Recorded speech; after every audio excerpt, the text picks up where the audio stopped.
Okay, so in the last video, I mentioned this book called Killers of the Flower Moon. It is written by David Gran. I will add links to the book in the comments. But here's a little synopsis that I found that I thought was really interesting. I've actually read the book, so I can tell you whether the synopsis is accurate or not. So let's get right into it.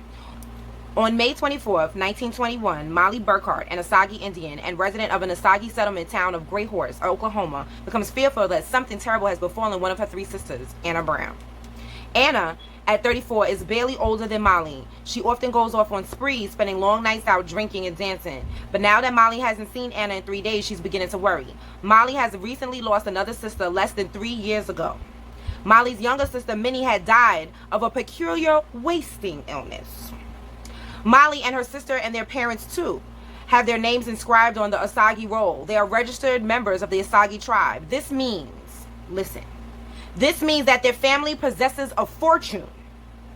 After being driven in the 1870s off their ancestral lands in Kansas onto a rocky, barren, presumably worthless spit of land in northeastern Oklahoma, some of the largest oil deposits in the whole of the United States were discovered right beneath the Osage tribe's new reservation.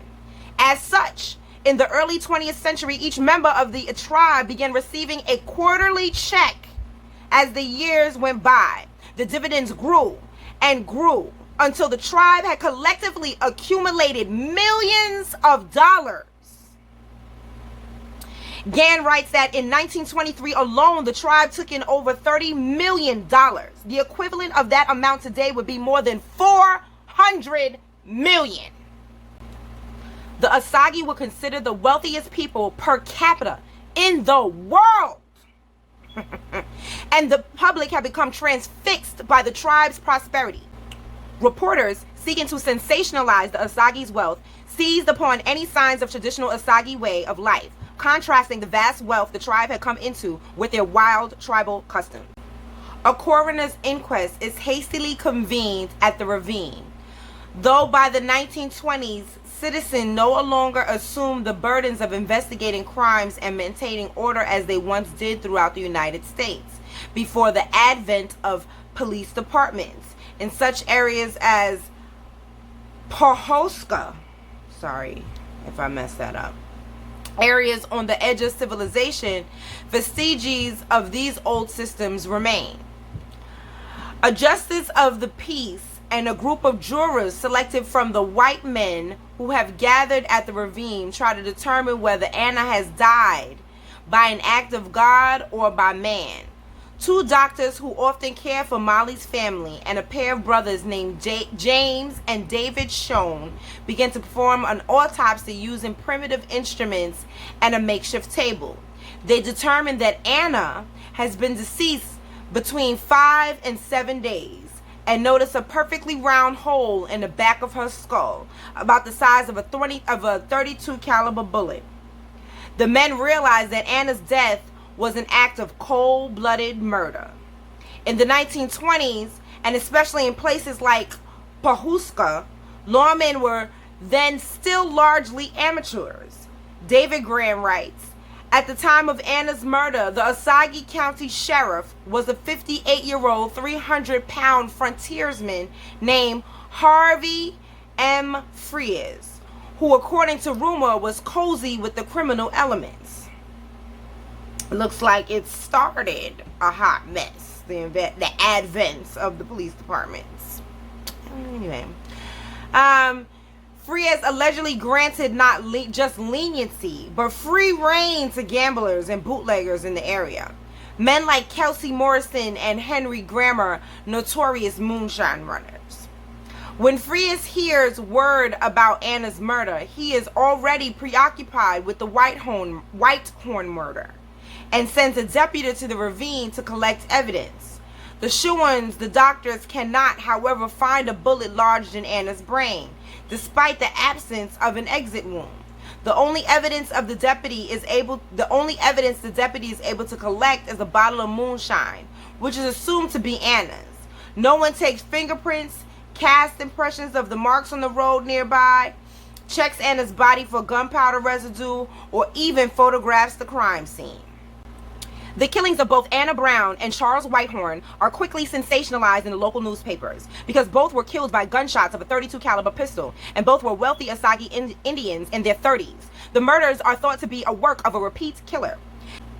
Lizzie relies on Molly to deal with the authorities. During her lifetime, the older woman has been unmoored from the way of life since she once knew and has nothing familiar to clutch and stay afloat in the world of white man's wealth. Molly has taken the lead for her family as the speaker of English and married to a white man. She ventured into realms once unfamiliar to her people, but has not been tempted or hurt by the ways of life that have compromised some younger members of the tribe, like Anna. An Osage chief said in 1928 that he feared his tribe would not know peace and happiness until the fat checks and fine motor cars and new clothes that had come to categorize their lives had evaporated. He didn't know how true that would be and how soon that would come. The racist authorities have little concern for a dead engine, and so Molly turns to Ernest's uncle, William Hale, a powerful local advocate for law and order. Hale, once a scrappy cattleman, has worked his way up from nothing to become a distinguished man of good repute and a reserve deputy sheriff in Fairfax. He is so wealthy and powerful that local politicians court his support, and Molly is among many members of her tribe who consider him an Osage County's greatest benefactor. Hale himself once stated that he was and would always be the Osage's true friend. At Molly's behest, Hale vows to obtain justice for Anna. Molly, Brian, and Ernest are all questioned about the last time they saw Anna. As Brian was the last person to see her before her death, he and Ernest are detained and questioned further, but soon turned loose. Ernest's testimony states that he knows of no enemies that she had and no one that disliked Anna. Officials theorize that Anna's killer, however he was, came from outside the reservation. Organized crime and lawlessness are rampant throughout Osage County, where the prospect of striking it rich in oil has drawn every breed of miscreant from across the country. Outlaws and fugitives hide out in the Osage Hills, such as the dangerous Blackie Thompson and notorious Al Spencer, the leader of the gang Outlaws. Another theory about Anna's death is that someone on the reservation committed the crime and is living amongst them in the sheep's clothing.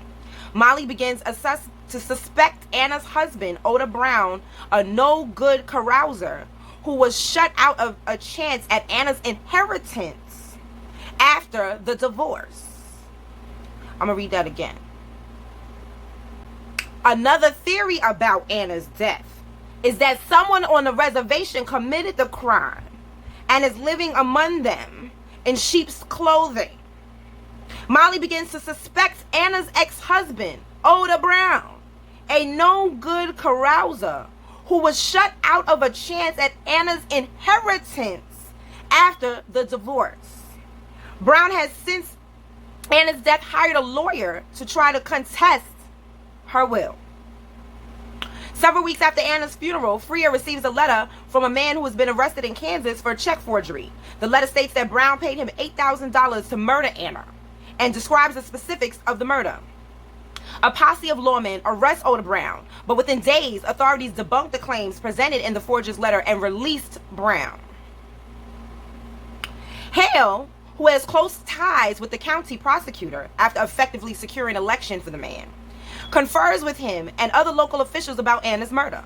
The county prosecutor wanted to search again for the bullet, obtains order to decenter Anna. But after digging up her grave and having the Schoen brothers search again for the bullet, cutting up Anna's head with a meat cleaver, nothing can be found.